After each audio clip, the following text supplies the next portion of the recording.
Huijakotmani bisingtei naitok mung khlai kebang fatar hasteni cigarette manka Dharmanagar thani police abon logi romjakha Suboldas ni moi khorosha borokbo koktmani bisingtei saimanka phashani sanja jorao Dharmanagar thana police ni thani o koktma phai sokwaikya Radhapur Modubari road amchayo khongsan nogo kebang fatar hasteni cigarette tongo hanai abo haikeno Dharmanagar bukhaste police okranai kolnai Debashish Shahani naikol mungo Dharmanagar thani officers in charge Himadri Sarkar bai kebangma naimthang bodoltei TSR Shenkrakni bodol rok naitubung khlaikya je phatar hasteni cigarette manmani aborok hatiu dor angnai 1 crore rangni abon logi romjakha Tripura police o samung khlainai constable Sridam Das ni buta okra Subol Das bosak baithangno sakaje phatar hasteni cigarette jotono bini henei আমি সিগারেটের ব্যবসা করি।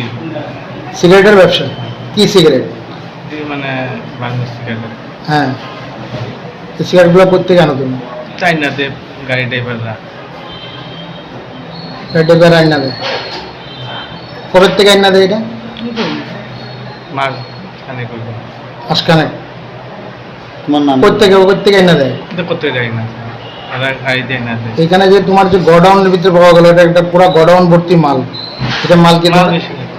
হ্যাঁ, কতটুকু? মাল কতটুকু? 260-70 cartoon. আর লোকে vermi যে সুপারি, দেশি সুপারি, সুপারি কতটা?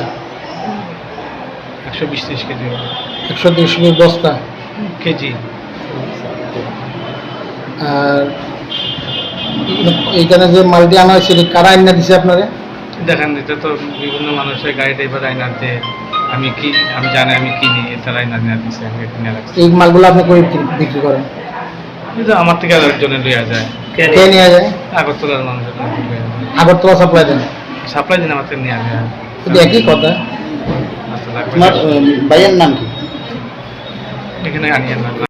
সন্ধ্যা অনুমানিক 6টা-6:30 নাগাদ আমাদের কাছে একটা সিক্রেট ইনফরমেশন আসে যে রাধাপুরে মধু লিঙ্ক রোড একটা পরিত্যক্ত বাড়িতে বেশ কিছু বেআইনি সিগারেট এবং সুপারি, যেটা ভারতবর্ষের তৈরি না, বিদেশে তৈরি, এরকম বেশ কিছু পরিমাণের সিগারেট এবং সুপারি স্টোর করা আছে। সেই সংবাদের ভিত্তিতে ধর্মনগর থানার স্টাফ সহ আমরা সবাই এখানে আসি এবং হিউজ পরিমাণে আমরা বিপুল পরিমাণে আমরা সিগারেট, যেটা ভারতে তৈরি নয়, বিদেশে তৈরি সিগারেট আমরা উদ্ধার করেছি। কিছু সুপারি বেটেল নাটও আমরা উদ্ধার করেছি। এখনও গণাটা সম্ভব হচ্ছে না, প্রচুর পরিমাণ। তো আমরা পরবর্তী সময়ে তার পরিমাণ এবং একজন ব্যক্তিকে আমরা আপাতত ডিটেইন করেছি, সেই ব্যাপারে আমরা পরবর্তী সময়ে আমরা বলে দেব। প্রত্যেকটা বাড়ি তো আমরা এখন তদন্ত করে দেখছি বাড়িটা কার, কিন্তু এই বাড়ির মধ্যে আমরা একজন ব্যক্তিকে, সুবল দাস নামে একজন ব্যক্তিকে আমরা আটক করেছি, যে প্রাথমিক পর্যায়ে সে স্বীকার করেছে এই জিনিসপত্র মালিক সেই। তাকে জিজ্ঞাসাবাদের জন্য আপাতত থানাতে নিয়ে যাওয়া হয়েছে। আরও জিজ্ঞাসাবাদ করে আমরা বিস্তারিতভাবে জানাতে পারব। Bureau report, কক্ষরাং।